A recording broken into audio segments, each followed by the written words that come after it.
So, in our learning objectives, we should be knowing about the key anatomic structures of the nose, mouth, and neck in order to know the proper examination techniques for the nose, mouth, and pharynx and neck, including the thyroid gland and lymph nodes.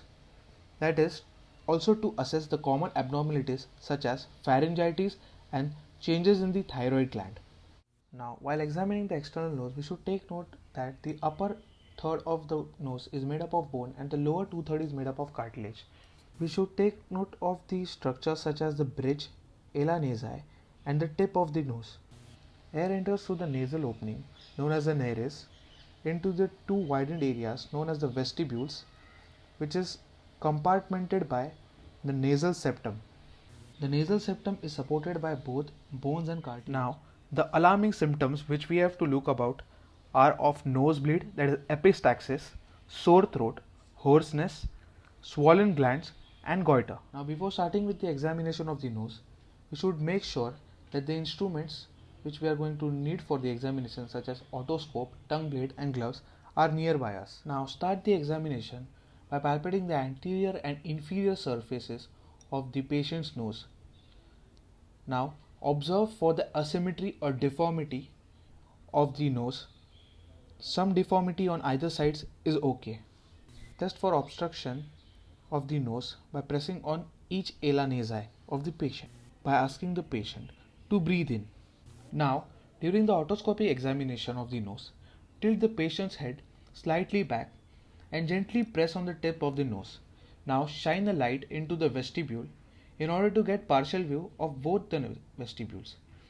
Now, in order to do this, use the otoscope with the largest speculum in order to get a better view. Now, while inserting the large speculum, we should take care that we do not make a contact with the sensitive nasal septum. Now, while the otoscopic examination, hold the handle of the otoscope on one side in order to avoid the patient's chin so that we can get a better view. We should look for the nasal passage, the nasal septum, inferior turbinate and the middle turbinate. Now, usually all these structures, the nasal mucosa, are brighter red than the oral mucosa without any exudate or bleeding. Look for any deviation, inflammation or perforation of the nasal septum. Also look for the polyps which usually occur due to allergies and ulcerations that occurs due to the nasal inhalation of cocaine. Now conclude your examination by palpating for the sinus tenderness. Press on the frontal sinuses from under the bony brows, avoiding pressure on the eye. Then press up on the maxillary sinuses, on the cheekbones. Lips are muscular folds surrounding the entrance of the mouth. When the lips are open, the gingival mucosa or the gums and the teeth are visible to the human naked eye. The gingiva is the connection between the teeth and the maxilla or mandible to which they are connected or seeded to. The color of the gingiva differs from pale to dark according to the complexion of the person. We should notice the labial frenulum which connects the lips to the gingiva. Adjacent to the labial frenulum is the alveolar mucosa which merges with the labial mucosa connected to the lips. Each tooth is mainly covered of the heavy dentin, is situated in a deep bony socket which is covered on the top with an enamel covered crown. There is a shallow gingival sulcus present between each tooth and the gum of their teeth.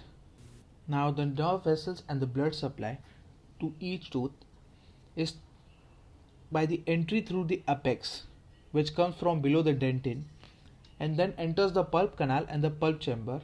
Now while observing the tongue, we can see that the dorsum of the tongue has small projections which are called as the papillae, which are palpable, and also below the tongue there is no papillae, but we can feel or see the lingual frenulum that connects the tongue to the floor of the mouth.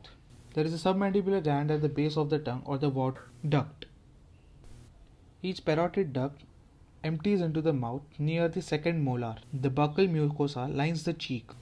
Above the tongue, there is an arch formed on either side of the uvula by the anterior and posterior pillar.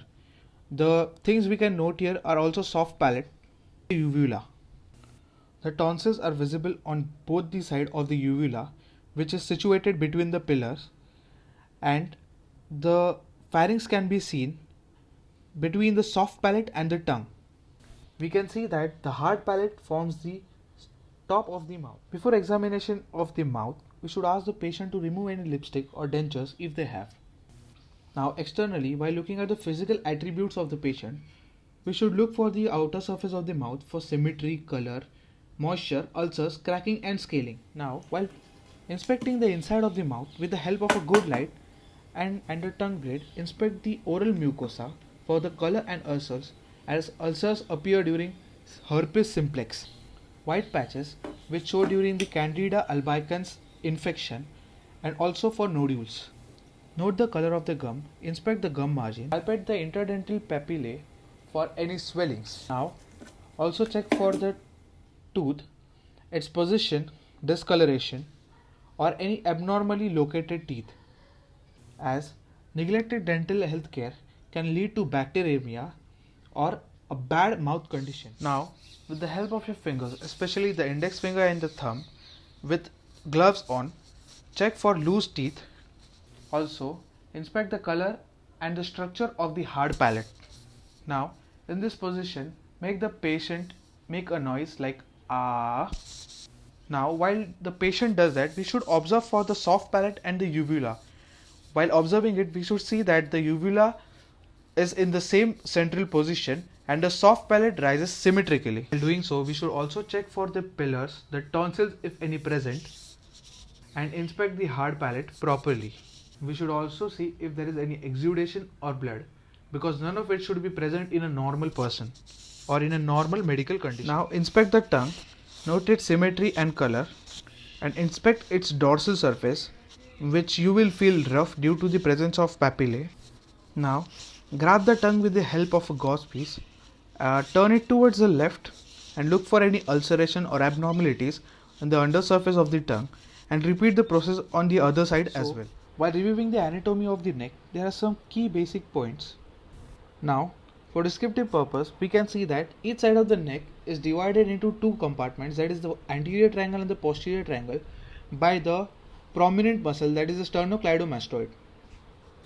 The anterior triangle is marked by the mandible on the superior margin, the sternocleidomastoid in the lateral margin, and the midline of the neck on the medial margin. On the other hand, the posterior triangle is marked by the sternocleidomastoid muscle on the medial margin, the trapezius muscle on the lateral margin, and below it is marked by the clavicle upper margin, and the omohyoid muscle passes through this triangle.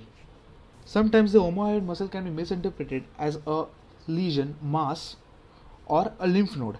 Some of the important vessels run deep to the sternocleidomastoid muscles.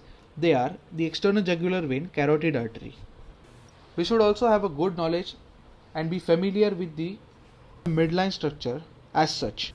The hyoid bone, which is mobile, which moves with the movement of our neck, just lies below the mandible. The thyroid cartilage is identified by its prominent notch on the superior margin.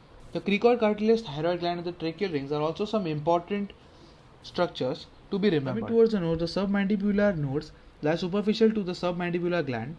The tonsillar, submandibular, and the submental nodes drain portions of the mouth and throat.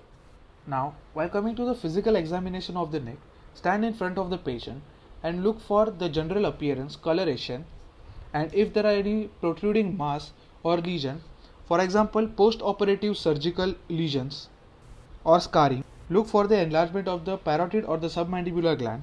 Move the pads of your fingers around the skin over the underlying tissue you want to palpate. Palpate all the necessary lymph nodes as per your provision. Now properly palpate the preauricular, posterior auricular, occipital, tonsillar, submandibular, submental, superficial cervical, and posterior cervical. Now we shall palpate the trachea for any kind of deviation. In order to do that, do one thing. We should place our index finger along the side of the trachea and the other finger at the lateral margin of the sternocleidomastoid and check for if there is equal distance between the index finger and the middle finger on either side of the trachea. This test is useful for the symmetry. Now, we shall start the examination of the thyroid gland. Slightly tip the patient's neck backward and inspect the region below the cricoid cartilage for the inspection of the thyroid gland. With the tangential lighting, we shall be able to see the lower border of the thyroid gland. Now, we shall ask the patient to move her neck a little backward and sip some water. And while the patient does that, we shall observe the movement of the thyroid gland upward and note its contour and symmetry. It is often butterfly shaped. We should take into consideration the fact that while swallowing, the thyroid cartilage, cricoid cartilage, and the thyroid gland all rise. While doing a confirmatory test, we should palpate the patient while standing behind him by putting the finger pads of the index and middle finger on the mentioned prominences, and we should again ask the patient to gulp a sip of water and then look if the prominences rise while he or she swallows the water and goes down back into the normal position. With the help of the finger pads, we shall palpate on either side of the trachea for the lobes of the thyroid gland. If you notice any enlargement of the thyroid gland, you should listen over the lateral lobes of the thyroid gland with the help of a stethoscope. Detect a bruit, a sound similar to the cardiac murmur but of a non-cardiac origin in thyrotoxicosis.